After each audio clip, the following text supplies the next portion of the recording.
Assalamu alaikum everyone. Welcome to the Cricketing Hour as Azam Khan sets the PSL on fire with a blistering 97 of just 42 balls against his former team. I'm Hassan Imran Malik here to talk about the action and let's dive straight into it. Islamabad were actually in a spot of bother when Azam came in. Azam Khan today walked in at 43 for 3 after the power play. That's not a very high run rate, it's just 7 per over. And look where they ended, 11 per over. He came in at a stage when three players had gotten out. Number 5, the captain had just gotten out. Shadab couldn't get going. They were properly in a spot of bother, and Naseem was bowling really well. And that's where he started to structure his innings. Now, what impressed me a lot about Azam today was two things. Number one, the way he hit it pace. We've always known Azam and his ability against spin. There's never been any question about the fact that he can hit spin to all corners of the ground. However, we've always talked about his weakness against pace. Today, there was no such weakness to be found, unfortunately, for the Quetta Gladiators. The last 5 overs were all bowled by pace bowlers and he hit them for 92 runs in those last 5. We've seen him just coming off a brilliant PPL. We've now seen him transform that into the PSL. And while Azam has had standalone decent performances, if he can really show that he's now on a consistent run of form, that might just be what he needs to make it to the highest level in international cricket. Another thing about Azam, he didn't hit from ball 1. He was actually just 11 runs on his first 10 balls. But that's when he took his time, got acclimatized to the game, played the situation well. He noticed that there had just been a mini collapse. You're 40 for 3, you're not in a comfortable position, and he knew that losing his wicket there could cost his team the game. So he played sensibly, and that maturity only comes with experience. So it was great to see Azam playing that way. Apart from Azam, we saw some great contributions by Asif, 38 for Munro, 42 of just 24 for Asif. Shadab couldn't get going again with the bat, which is a bit of a worry, but it's only been 4 games for Islamabad.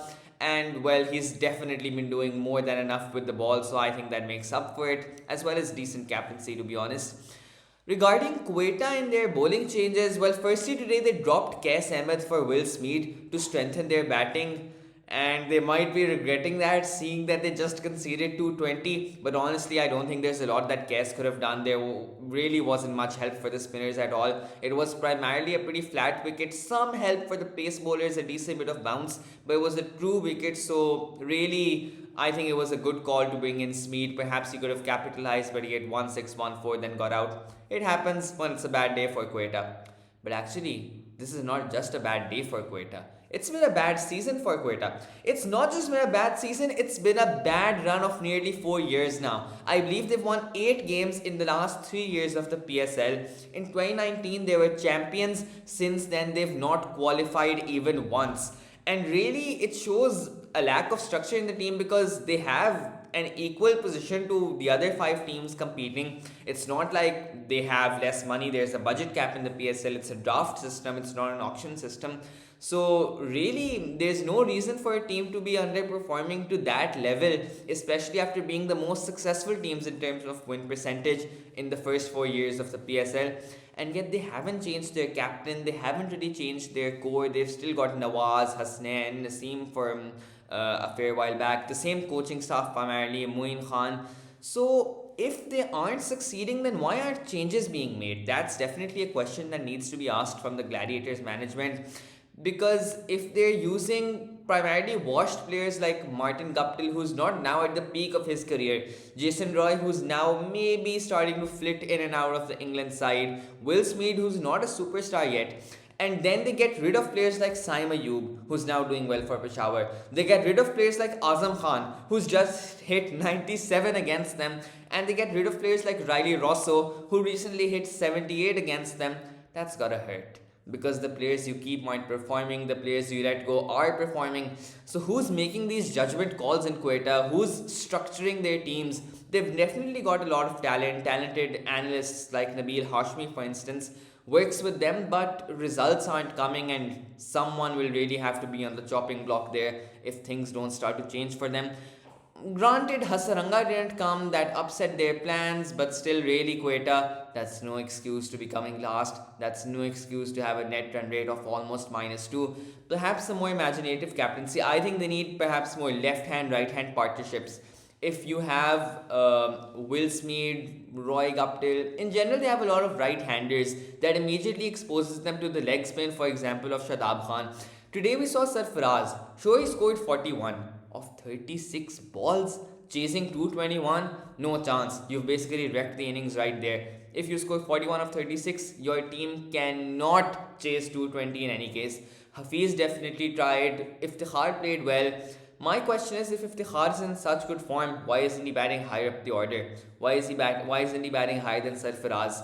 Another question is, if Sarfaraz can't get going, then really you can retire out for a game because you're losing the team your game by playing at a strike rate of 110. Nawaz can't get going. Similarly, Odin Smith hasn't contributed with really the bat or ball this season. So definitely Quetta have a lot to iron out. In terms of Islamabad's bowling, Hassan Ali, what that man has done in the last two games, picked up 6 wickets, finally gotten such form back. There is no other player in Pakistan cricket who shows that much energy on the field as Hassan Ali does. To see him performing is definitely a joy. To see Shadab taking 2 for 24 is a joy. To see again other bowlers contributing for Islamabad United, working as a cohesive unit, bundling out Quetta for 157, a collapse of 30 for 6 at the end. It's definitely clinical stuff for Islamabad. They go to number 2 on the table, having played one less game than the table toppers, the Multan Sultans, and definitely they're showing a lot of promise in store. So, primarily, just to sum up the game, Azam Khan. What he did completely defined the game. I'll just end with a short stat. After 15 overs, Islamabad were 128 for 4. After 15 overs, Quetta were 127 for 4. The two teams neck and neck after the 15th over, and yet it's a 63-run trouncing, all thanks to 92 of the last 5 by Azam Khan. Thank you.